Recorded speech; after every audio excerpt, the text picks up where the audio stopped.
Wild for the Weekend is sponsored by the following supporters. Hopcop Premium Meats are third-generation BC farmers, roaming pasture-fed, non-GMO, grain-finished cattle with no added hormones and steroids. We source local produce and specialty grocery selections located on Old Dewdney Trunk Road in Pitt Meadows. hopcopmeats.ca. Hello, my name's Gary Steele and welcome to Wild for the Weekend and our holiday special. Today we're going to be cooking with some amazing ingredients from the West Coast and the Lower Mainland, and we're going to be talking to Mrs. Beaton and finding out what this beautiful little white spoon is for. Join me in just 1 minute on Wild for the Weekend.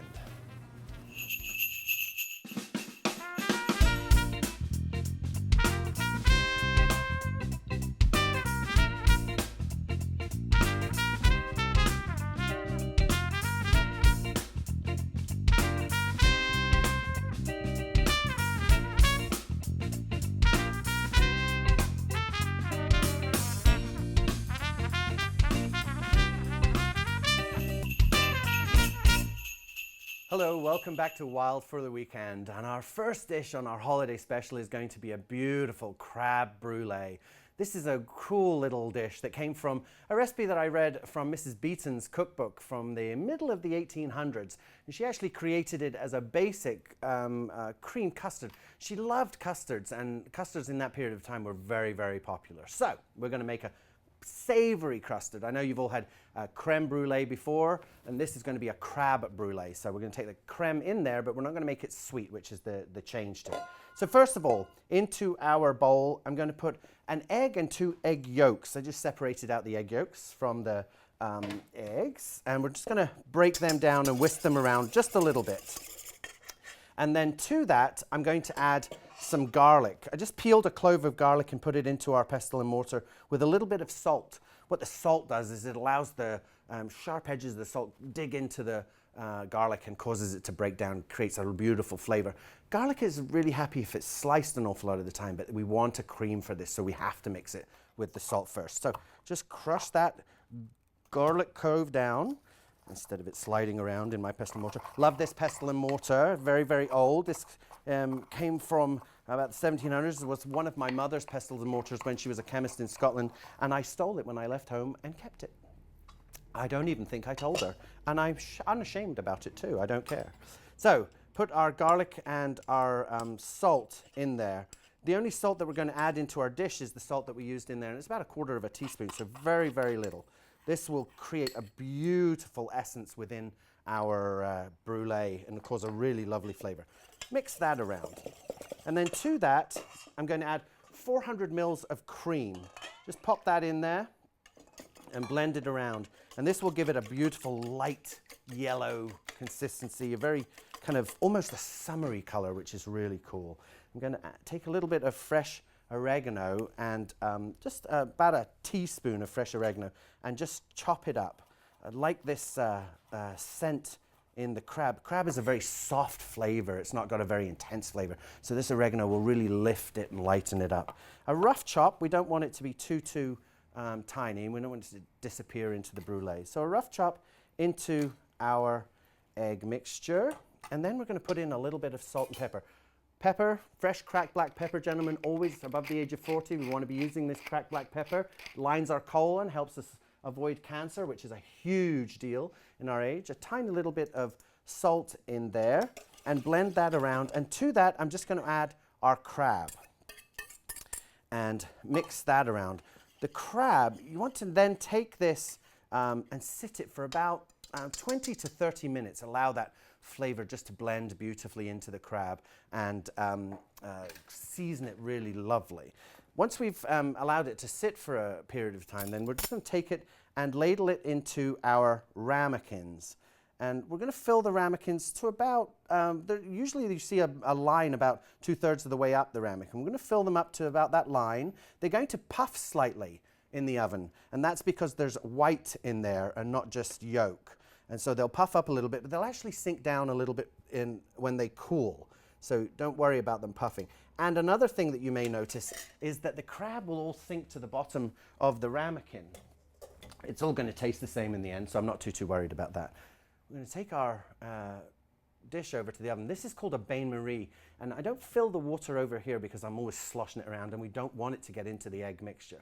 So take the dish over to the oven and then add the water in over there. Our lovely preheated oven, just sit it in and pour in the water. You want the water to come up about halfway up the ramekin dish. Beautifully. And sit that in there. That's going to take about 45 minutes to cook. And here are a couple that I have done in preparation for us. So you'll see that bain-marie, what that bain-marie has done is actually caused it to cook and not curdle. So we're not actually baking the egg, we're steam cooking it, which is a really cool thing to do.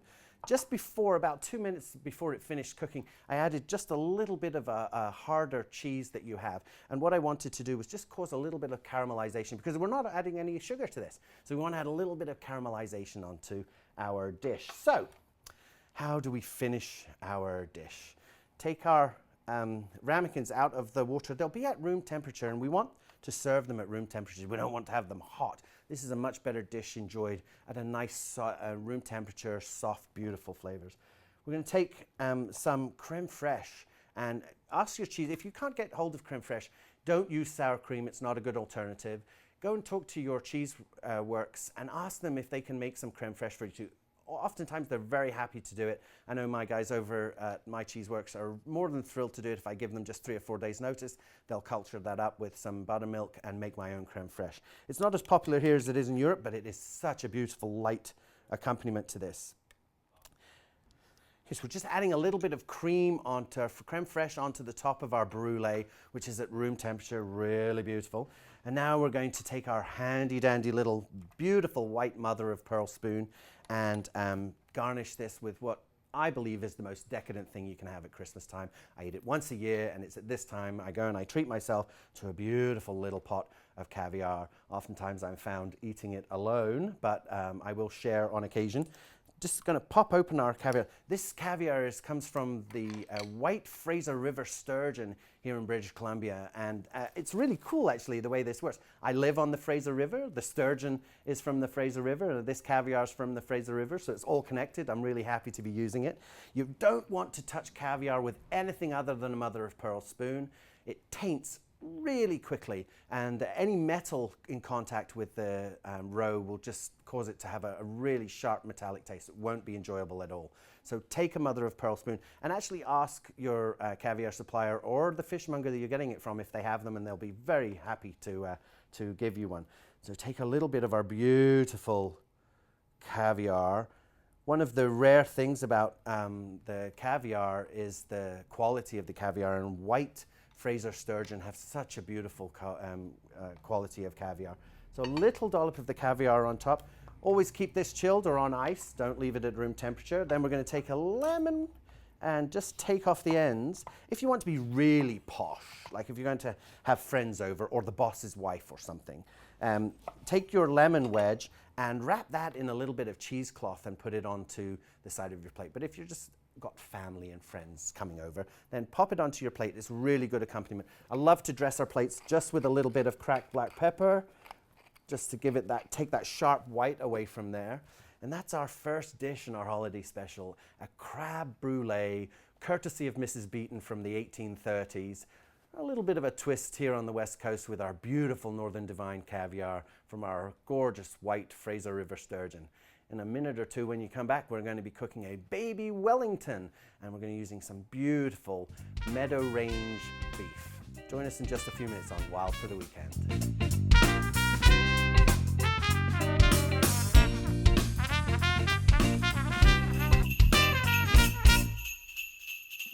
Wild for the Weekend is sponsored by the following supporters. Hopcop Premium Meats are third-generation BC farmers, roaming pasture-fed, non-GMO, grain-finished cattle with no added hormones and steroids. We source local produce and specialty grocery selections located on Old Dewdney Trunk Road in Pitt Meadows. hopcopmeats.ca. Wusthof, manufacturer of world-famous forged knives since 1814. Mastered collections of Wusthof Classic Icon, Gourmet, Le Cordon Bleu, Grand Prix 2, Silver Point and Pro. Born 3 eggs are from the Fraser Valley and are now available in white and brown. Born-free eggs are omega-3 polyunsaturated eggs that are a source of vitamin E and vitamin D.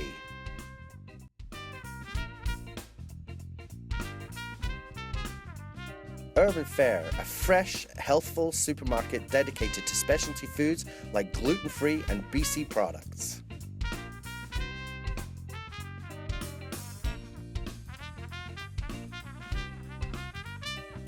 Mobile Bandit is an app that helps you find local deals on your smartphone.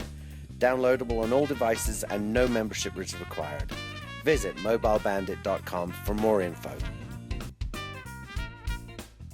Golden Ears Cheeseworks, artisan cheese made in the Fraser Valley. Golden Ears Cheeseworks, cheese made with a family farm milk. 3-year cheddar, Yorkshire Blue, and Brie.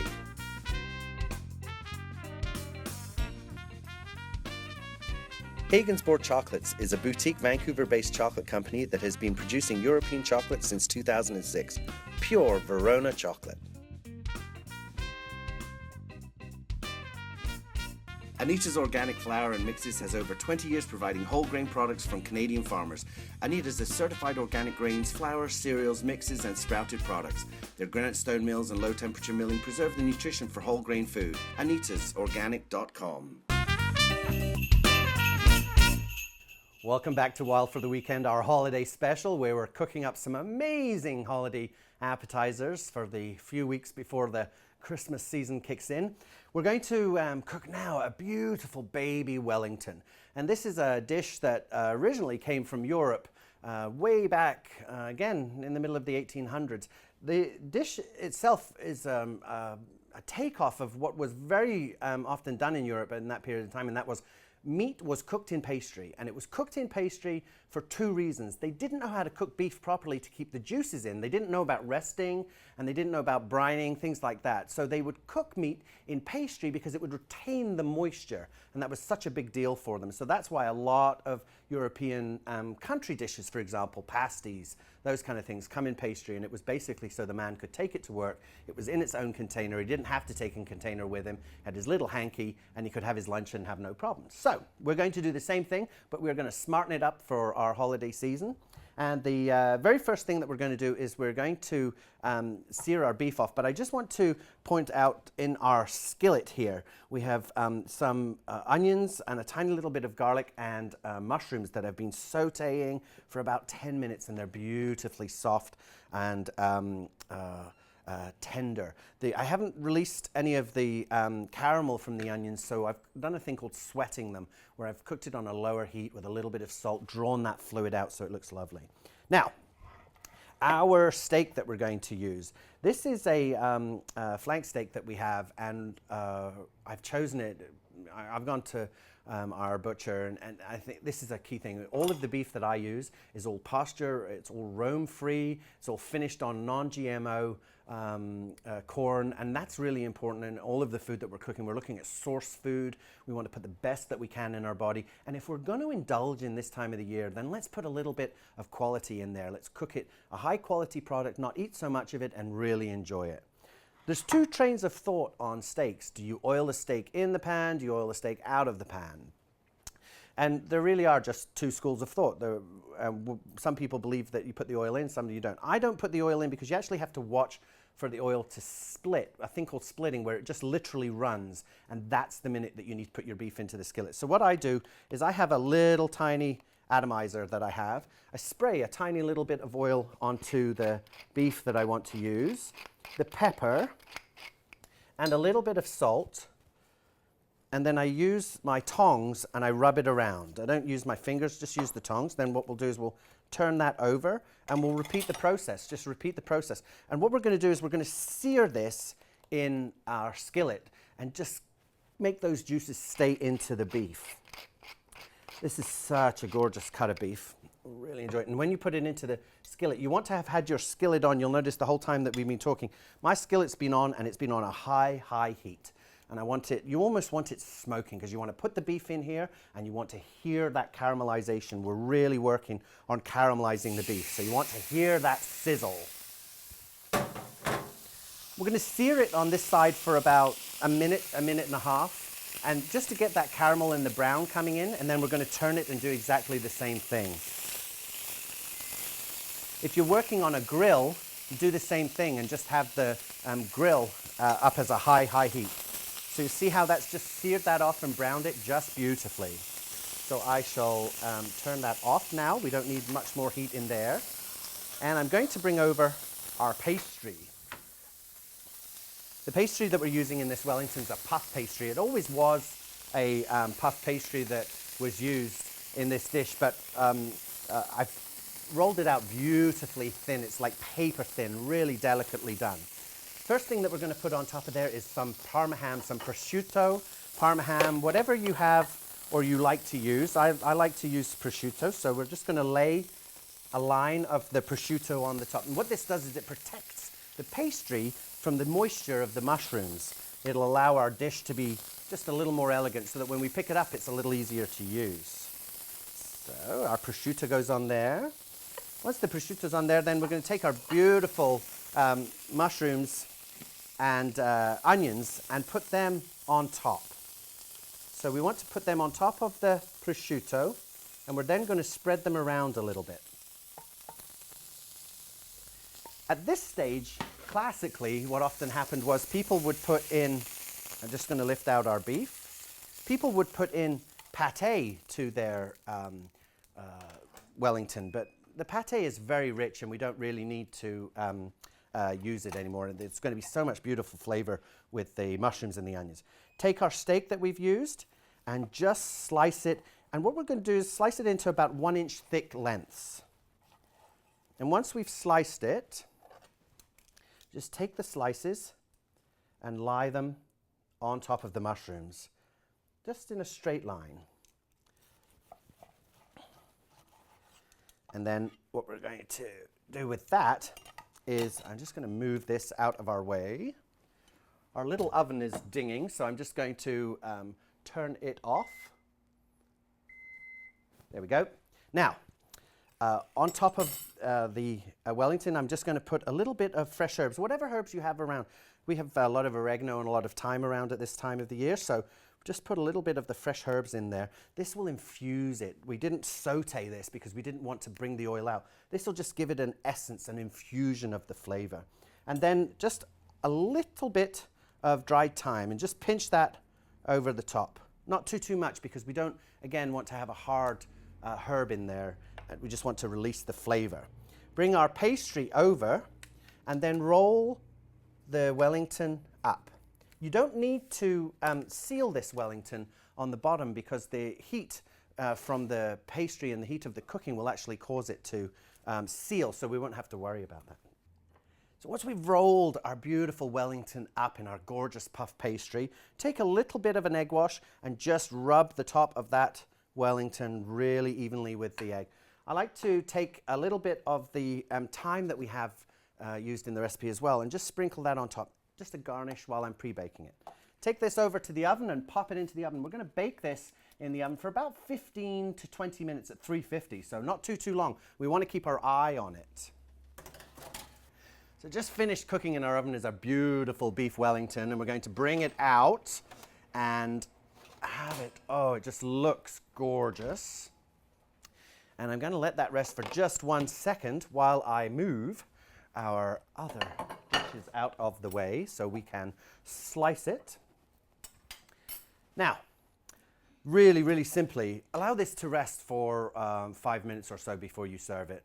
Then just go and basically you want to slice this into about 1 inch slices, and that way people will be able to come and pick it up. And the puff pastry is so light and tender, really beautiful. And the steak is butter soft. It will just melt in your mouth. So choose the steak. That's a key element. Talk to your butcher. Get to know your butcher. Find out his name. I know all of my butcher's names, Mike, Joe. I know everything that's going on with them.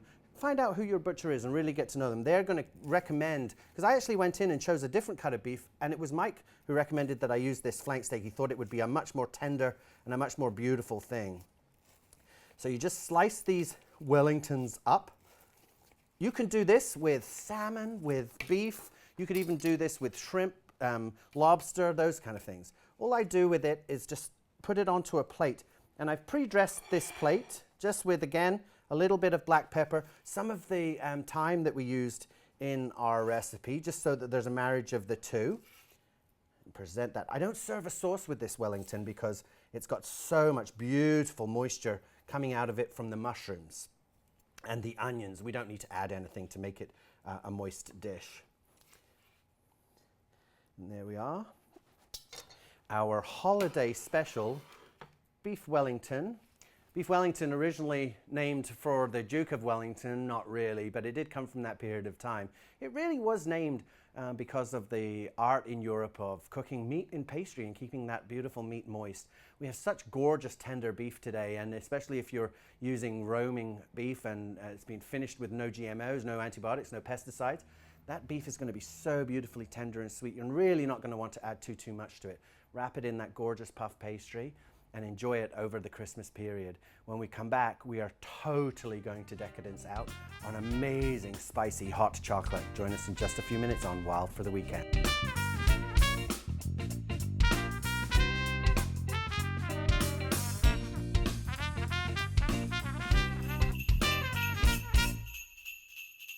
Wild for the Weekend is sponsored by the following supporters. Hopcop Premium Meats are third-generation BC farmers, roaming pasture-fed, non-GMO, grain-finished cattle with no added hormones and steroids. We source local produce and specialty grocery selections located on Old Dewdney Trunk Road in Pitt Meadows. hopcopmeats.ca.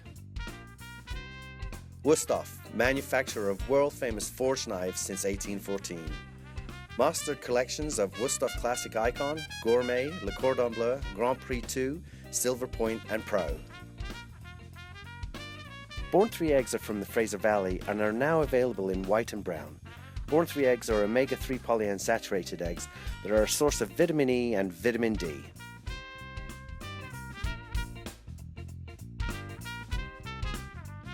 Urban Fare, a fresh, healthful supermarket dedicated to specialty foods like gluten-free and BC products.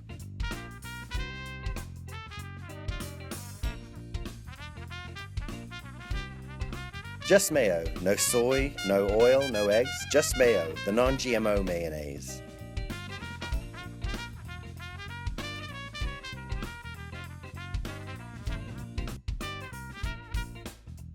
Golden Ears Cheeseworks, artisan cheese made in the Fraser Valley.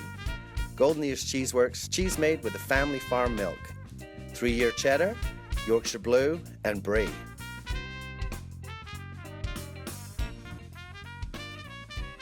Hagen's Board Chocolates is a boutique Vancouver-based chocolate company that has been producing European chocolate since 2006. Pure Verona chocolate. Anita's Organic Flour and Mixes has over 20 years providing whole grain products from Canadian farmers. Anita's is certified organic grains, flour, cereals, mixes and sprouted products. Their granite stone mills and low temperature milling preserve the nutrition for whole grain food. AnitasOrganic.com. The holiday season for me is decadent and delicious, dark, rich, and good for you. Who knew it was good for you? But it is, it's good for you. Dark chocolate has got antioxidants in it that are huge and very, very valuable for you. It also helps in cardiovascular disease, so if you're suffering from that.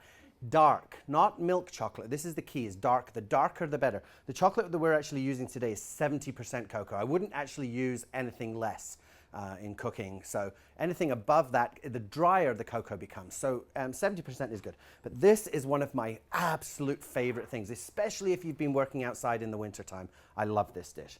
So I go and get my favorite whole chocolate bar, not a filled chocolate bar, just a regular whole chocolate bar, and I snap it, put it into my cocoa mug that I reserve specifically for me. Everybody in the house knows this is Gary's mug, don't touch it, you'll annoy me. So you want to about half fill your cup, I'll tilt that. You want to about half fill your cup with chocolate so that it's got quite a bit of chocolate in there. And then what we're going to do is we're going to take some beautiful scalded, not boiled, scalded milk, and just pour that in over the top of it. And the reason that we use milk and not cream is the cream just would be too heavy.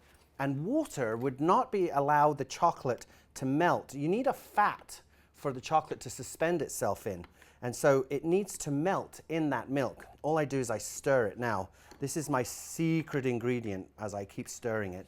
I take one of my own homemade hand-dried chilies, and I just snap it. Don't do anything with it and drop it in. I don't crush it, I don't bring the seeds out of it or anything like that. I literally just snap it. And then I mix this gorgeous hot chocolate up. And while you're mixing it, all that lovely oil from the chili is going to come out and really soak into the hot chocolate. The thing with hot chocolate and chili is that it is a traditional Mayan dish, and the Mayans would serve their hot chocolate, would actually serve chocolate with spices, with chilies in it. The chocolate was actually rubbed on turkey, so again, it's beautiful for the season. And it was given to sick people. The tryptophan within the turkey would make them sleep a little, and the beautiful cocoa would make it all the elements sweat out. So, as with the Mayans, and I serve this with my gorgeous shortbread ganache cookie. As with the Mayans, I'm about to indulge. I wish you a very, very happy Christmas, a happy holiday season, and thanks for joining us on Wild for the Weekend. We will see you again soon when we get into the big day and cook some beautiful dishes. See you soon.